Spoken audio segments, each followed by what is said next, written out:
many. Did it look worse than it was because of the way in which Mr. Markel's pleadings were drafted? Yeah, I mean, he drafted pleadings, motions, I think responses would be more appropriate than pleadings, but that's kind of technical. He drafted them like he was drafting a law review article or something. They weren't technically correct. They were verbose, they were hyperbolic. He used a lot of inflammatory language, but when you really looked closely at his requests of the court, there was no there. There was no foundation for his asks. Nothing further, Your Honor. Cross-examine.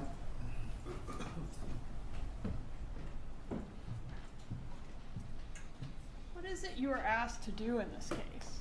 I was asked to review the documents I was given and to opine about whether this was truly a highly contentious custody case, essentially. And why would your opinion about whether it was a highly contentious custody case matter? Well, that's for somebody else to decide. I mean, I've done 2,000 cases, or give or take 100 on each side, and I think I have a pretty good judge of where this falls as far as contentiousness. Sure, but you're somebody that has vast experience with a ton of divorces, right? Sure. The parties only have experience with one divorce, right? I don't know how many they have experience with, So but isn't sure. the contentiousness in the eye of the beholder, in the sense that to you it might not seem like a big deal, but to the parties it might be the most important thing in the whole wide world. Do you agree with that? Do you agree with that? Ms. Cappleman, Ms. Bailey, wait for the question, wait for the answer. Do not speak over each other. Do you agree that a case, as a lawyer, might be routine, whereas to the parties it's the most important thing in the world? To some degree. That's one reason I called Kristen, is Ms. Adelson, in particular, of the lawyers in our community of the family law bar, is extremely measured and calm, and I find that when I litigate against her, we reach resolutions, that people stay measured and calm, and we get things done. She's not one of the other lawyers in town who may stir cases up or play on those emotions. So our job as lawyers is to explain to our clients when we get a motion. If I get something, for example, that, although I've never had, something similar to what Mr. Markel would file, the immediate response is to call your client and go, I know you're going to read this at first glance, so it's going to seem messy. But there's no legal basis for this, so don't worry. And my understanding is that is what she communicated to Wendy. And when you communicate these things to your clients, hey, this is no big deal, this is no problem, this is a bunch of gibberish, do they always accept that? Well, that's not the way I would present it, but... Do they ever get upset about the gibberish in the pleadings, the offensive materials in the pleadings, regardless of whether or not it's going to impact their chance of success in court? It can be emotionally charged, can it? I would say annoying more than emotionally charged. You would not say that divorce and child custody issues are emotionally charged? They can be, but in this case, they weren't. They weren't? How do you know? From the pleadings, because I don't have 10,000 pages in front of me. You're not in the mind of the people whose lives are impacted by these pleadings. It's not just about pieces of paper and a binder, is it? I don't think that's what I said. People's lives are impacted by the decisions that go on in court, which for you are routine. Would you agree? In this instance, they reached agreement on all issues, so they had complete control of what was coming out of the court. Ma'am, could you please answer my question? Are people's lives impacted in drastic ways by routine matters that we see in court as lawyers? People's lives change after divorce, certainly. So, like, I may think I've got a bag of stinky garbage, but the garbage man might not think it's stinky at all. Do you get the reference? I don't. What is no big deal to us is a big deal to these litigants, right? You can't agree with that. Perhaps. You can't agree with it. Strike the question. You were asked, let me ask you this. Let's go on to something else.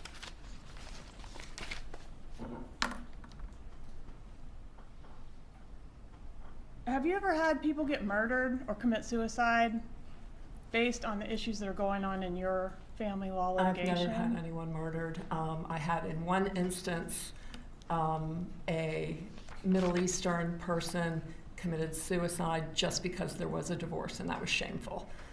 So nothing was it was literally the day after the petition was filed, and he had threatened, if you file, I'm going to kill myself, and indeed he did. And to you, divorce is not shameful, is it?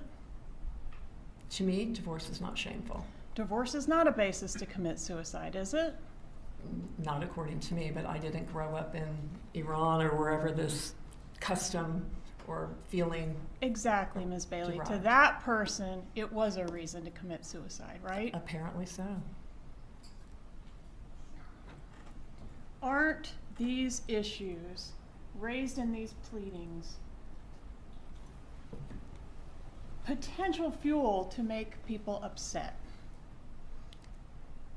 Potential fuel to possibly make people upset? Yes, ma'am. For example, you were asked about what we've called the grandma motion.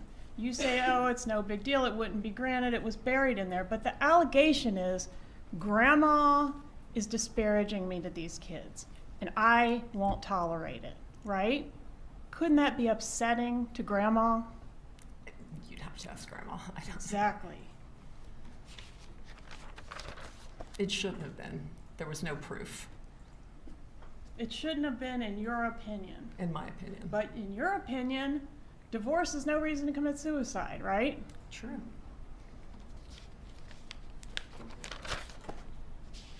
Gibbers, according to the evidence in this case, means Jew in boots. It's not a flattering term by that definition or by your definition of someone that speaks gibberish. Can we agree it's not a flattering term? No, it's probably not flattering, but I've seen far, far worse. You've seen worse. I have. If Mr. Markell wasn't paying by the deadline, isn't that something that would be potentially upsetting to the parties or their family members? I don't know how upsetting $80,000 would be. I don't know. $80,000 is a lot of money, isn't it, Miss Bailey? It depends on who you are. Exactly. So we'd have to ask the parties, right? Right? Sure. Okay. Yeah, I think on that issue, he clearly had the asset, so at the end of the day, he was going to pay. It was just a matter of jumping through hoops to get the money. He was either going to pay, or he was going to get sanctioned by the court, or he was going to end up in jail, right? I don't see any possibility he was going to end up in jail. Okay. But Well, you sat in the courtroom during Ms. Adamson's testimony, I did. didn't you? I And Ms. did. Adamson said that that was one alternative, an extreme alternative, obviously, but that's what contempt means, right? But that Ultimately. wouldn't even come into play until the motion for enforcement, and then he didn't abide by that, and then the judge asked him to do something else, and then he didn't abide by that. I think jail was pretty far-fetched. Well, as long as he pays. Ultimately, the teeth is you go to jail. No, that's not true. It's not true. Okay. Ms. Yeah. Adamson was incorrect on that point, I guess. Objection, Your Honor, it's not a question I move to strike. I'll What is rephrase the- it. What is Was the objection again? It's an improper comment on the witness's testimony. Stay and please rephrase your question. I said Ms. Adamson was incorrect on that point when she said jail was a potential option. Is that correct? Well, I could break it down. There's two different matters in that financial motion on October 31st. Mhm. One was the $70,000 still due to Wendy. Jail is not a possibility on that. But you don't send people to jail for failure to pay money. We don't do that. The $10,000 in fees to Kristen was more debatable because that could have been in the specter of support, and if you don't pay alimony or child support after repeated chances, I guess you could say, jail might be an option, but there's always a purge to that. So I've seen many times in child support, if you don't pay child support, then the judge says, bailiff, get, Mr. So-and-so or whatever, and then all of a sudden he comes up with money out of his pocket and he pays and he never goes to jail. So you always have the key to the jail when you owe a support obligation. So technically, if he wanted to go to jail rather than pay Kristen the $10,000, eventually there may have been a hearing where that happened. I've seen one person in my career go to jail over child support. Right, because they pay because they don't want to go to jail. If there was no jail and no consequences, they would never pay, right? Some people wouldn't. Right. And that's just support. There's no jail consequence to the $70,000 due Wendy. It was only the $10,000 due Kristen that could have possibly remotely been a possibility. Did you see evidence in this case of Wendy taking her mother's suggestions, cutting and pasting them into an email as her own, and then forwarding those questions to Ms. Adelson? No, I didn't see any. And did you see, in your review of the evidence in this case, Ms. Adelson responding to those questions and Wendy then forwarding those answers to her mother? I don't recall that. I don't recall seeing that. Did you review the communications from Donna Adelson, both in the form of email and text messages, that suggest that she was in fact extremely disappointed and upset about the outcome of the relocation motion? I did. In probably the 5 days after the relocation, which was, say, 4 weeks before the ultimate settlement in July, there were a flurry of emails where she was obviously upset. Did you review Mrs. Adelson's communications after July 31st that suggest she's consistently still upset about this? I wasn't provided. So you were, I'm sorry, finish your answer. You weren't provided any? I wasn't provided after the flurry, right after the relocation, before the final judgment was entered in July of 2013. After July 2013, I don't recall seeing any emails from Miss Donna Adelson about the relocation. Did you see any emails from her at all post-settlement? Not until maybe December. It was a while. October maybe. Okay. Several months.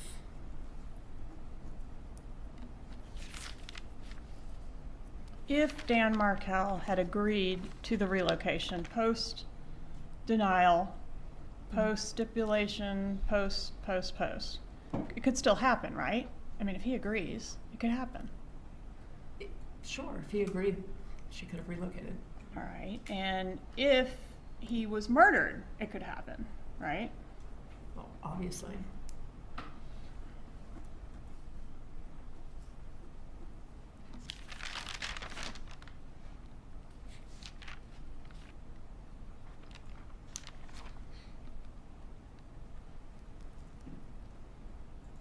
So you categorized Dan Markell's pleadings in a lot of different ways: baseless, untrue, unenforceable, gibberish, nonsense, suggestion of unethical filings on the part of his lawyer to sign off on them.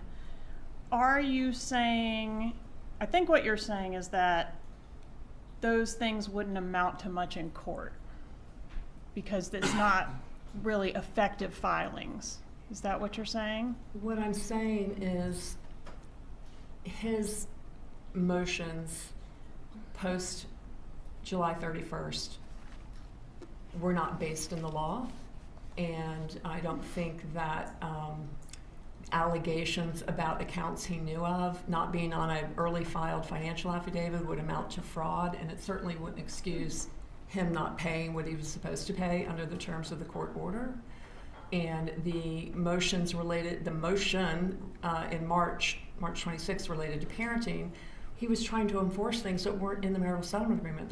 There was no court order to make her do the things he wanted her to do. So there's no basis for the court to have granted his motion. Right, so they weren't going to be successful. It's your opinion they weren't going to be successful. Yes, that's my opinion. But would you agree that the things he was putting in there are inflammatory?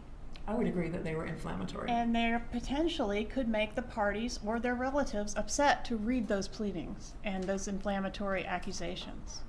Sure, nobody wants to read those allegations, true or not, about themselves in a public record. You were shown a bunch of binders on a case. That case has nothing to do with this case, right? No, it was a relocation case. All right. And that case, was anybody murdered in that case? No. Okay, so if somebody had been murdered in that case, there might have been a lot less paper, right? Case Well- would have been shorter if somebody had gotten murdered, wouldn't it, Miss Bailey? If there wasn't a party, the case would have ended, if that's... And if our case, we hadn't had a murder, we might have a lot more paper in our case, wouldn't we? No, because the divorce was over in July. Divorce was over in July, but they kept filing papers, didn't they? Well, and the case was set for hearing May 15th, 2014. So the motion that Ms. Adelson filed in October, and the motion that Mr. Markell filed in February, and then the motion he filed in March, were all set for hearing May 15th. And then Mr. Markell amped it up again, and on May 5th, he filed the motion that accused Kristen of fraud. So she had to withdraw, so they had to move that motion. So had that not been filed, they would have had a resolution on May 15th. We don't know that. How do you know it was going to go on May 15th? Could have gotten continued for any zillion different reasons, couldn't it? It was set for May 15th, and it was noticed for May 15th. Set for May 15th, but at the time of Dan Markell's murder, litigation was still ongoing in this case. It Yes? Yes. And even after that was resolved, there would be nothing stopping them from having a bunch of other time-sharing issues or whatever come up, and they might have ended up with reams of paper, right? Objection, Your Honor, calls for speculation. Overruled, the witness has provided an opinion, the state Well- will cross-examine. I guess my It's- response to that would be, I think it would have been to Wendy's benefit to proceed with those hearings, because nothing makes someone stop filing nonsense pleadings and motions better than having them ordered to pay the other side's attorney's fees. So had they gone to the hearing on May 15th, and had Wendy have been successful, he would have very likely had to pay Wendy's attorney's fees. And I really encourage my clients in these situations to take it to hearing. So once the other side gets kind of slapped down, if you will, by the court and made to pay your fees, then they tend to back off. So But that hadn't happened yet. it had not happened yet. And we'll never know when that was going to happen, because we never got to that point, right? Clearly, Because he was murdered. clearly. May I have a moment to confer, Judge? Go ahead.